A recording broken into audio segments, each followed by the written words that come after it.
इस्लामाबाद में अमेरिका और ईरान की बातचीत से पहले एक संकट पैदा हो गया है, एक क्राइसिस पैदा हो गया है, क्योंकि पाकिस्तान के बयानवीर रक्षा मंत्री डिफेंस मिनिस्टर ख्वाजा आसिफ ने कहा है कि फलस्तीन की जमीन पर जिसने इस्राइल बनाया वो जहन्नुम में जले। मुद्दा यह नहीं है कि उन्होंने जो कहा वो सही है या गलत, मुद्दा यह है कि बातचीत से पहले आपने ये बात कही और अब इस्राइल कह रहा है कि पाकिस्तान बतौर मध्यस्थ न्यूट्रल नहीं है, यानी कि पाकिस्तान की भूमिका पर इस्राइल ने सवाल उठाया है। इस कार्यक्रम में मैं आपके सामने 3 मुद्दे उठाने वाला हूं। मुद्दा नंबर 1 कि किस तरह से ख्वाजा आसिफ के बयान और इस्राइल के पलटवार की वजह से पूरी जो बातचीत है वो पेचीदा हो गई है। दूसरी बात, यह बातचीत अपने आप में किस कदर चुनौतियों का सामना कर रही है और डोनाल्ड ट्रंप के लिए आने वाले वक्त राजनीतिक तौर पर ठीक नहीं होंगे। और तीसरी बात, भारत, जी हां, भारत इसमें कहीं बेहतर और सार्थक भूमिका निभा सकता था, मगर हमारे विदेश मंत्रालय और प्रधानमंत्री की खामोशी के चलते भारत को एक स्वर्णिम मौका मिल सकता था इंटरनेशनली अपने कद को बढ़ाने, अपनी ताकत को बढ़ाना।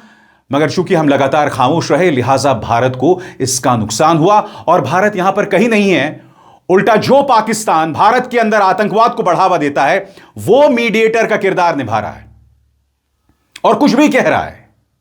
मगर आज हमें यह भी समझना पड़ेगा कि ख्वाजा आसिफ ने जो बयान दिया है इसके मायने क्या हैं।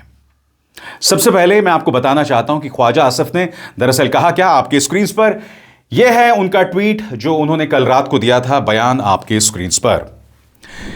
इस्राइल बुराई है और इंसानियत के लिए एक अभिशाप।